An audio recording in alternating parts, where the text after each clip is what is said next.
थोड़ा सा समय हमको और दे दीजिए प्रभु। अभी ये फैसला हुआ नहीं है पूरी तरीके से। पार्टी ने अपनी बातों को रखा। पार्लियामेंट्री बोर्ड में विधिवत तरीके से इन तमाम विषयों के ऊपर चर्चा नहीं हो जाएगी। पहली बात तो हम चुनाव लड़ेंगे कि नहीं लड़ेंगे, इसी को एक फाइनल। सामान्य सीट से हम चुनाव लड़ें, ये भी प्रस्ताव पार्टी की तरफ से आया है, जिसको मैं स्वागत करता हूं।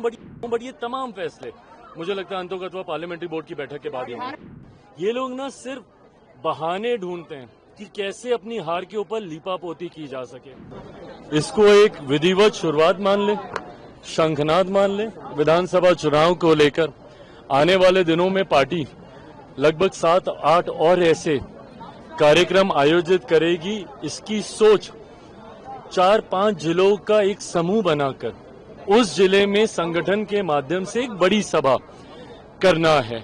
इस बार हम लोगों ने शाहबाद के इलाके में पहला ये कार्यक्रम जिससे हम लोगों ने शुरुआत की है, जिसमें आरा, बक्सर, औरंगाबाद, आपका कैमूर, इन तमाम जिलों को मिलाकर हम लोग ये कार्यक्रम कर रहे हैं। उम्मीद करता हूं कि ये शुरुआत है और आने वाले दिनों में लगभग 7-8 और ऐसे बड़े कार्यक्रम होंगे जिससे हम अपनी डबल इंजन की सरकार की बातें जनता तक पहुंचा सकें।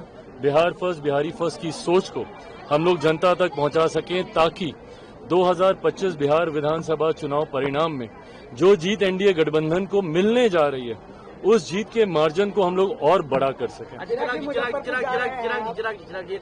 आपने ये भी कहा जो क्या कहते हैं समान सीटों से आपके पार्टी तरफ से कहा गया आप लड़ेंगे, तो वो क्षेत्र कौन सा होगा? मिथिला होगा, मगध होगा, भोजपुर होगा? थोड़ा सा समय हमको और दे दीजिए प्रभु।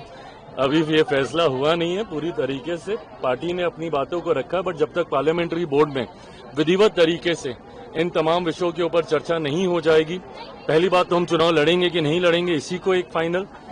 सामान्य सीट से हम चुनाव लड़ें, ये भी प्रस्ताव पार्टी की तरफ से आया है, जिसको मैं स्वागत करता हूं। बट ये तमाम फैसले मुझे लगता है अंतोगत्वा पार्लियामेंट्री बोर्ड की बैठक के बाद ही होंगे। राहुल जी ने बहाना तैयार कर लिया है बिहार चुनाव हारने का।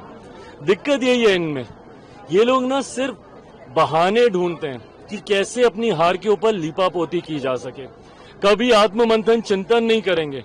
इनको अपनी पार्टी में जयचंद दिखते हैं पर उस पर कार्रवाई नहीं करेंगे।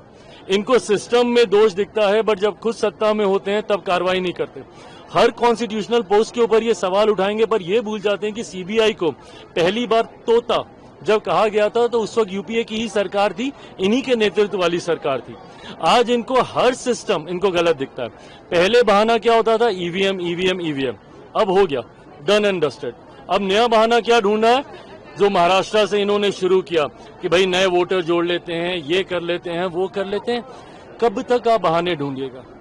जरूरी है आत्ममंथन करने की। जनता क्यों आपको नकार रही है? क्यों आपके गठबंधन हार रहे हैं? दिल्ली में आपके गठबंधन की सरकार चली गई और इनको पता है कि महाराष्ट्र के बाद अब बिहार में भी उतनी ही बड़ी हार की ओर इनका तथाकथित, अब पता नहीं महागठबंधन है, इंडिया अलायंस है, जो भी है, ये लोग अग्रसर हो रहे हैं। बिहार के बाद ये लोग बंगाल भी हारेंगे, असम भी हारेंगे। उसके लिए बहाना और लिखित रूप में काफी विस्तृत बहाना आज के एक अखबार में राहुल जी के द्वारा दिया गया।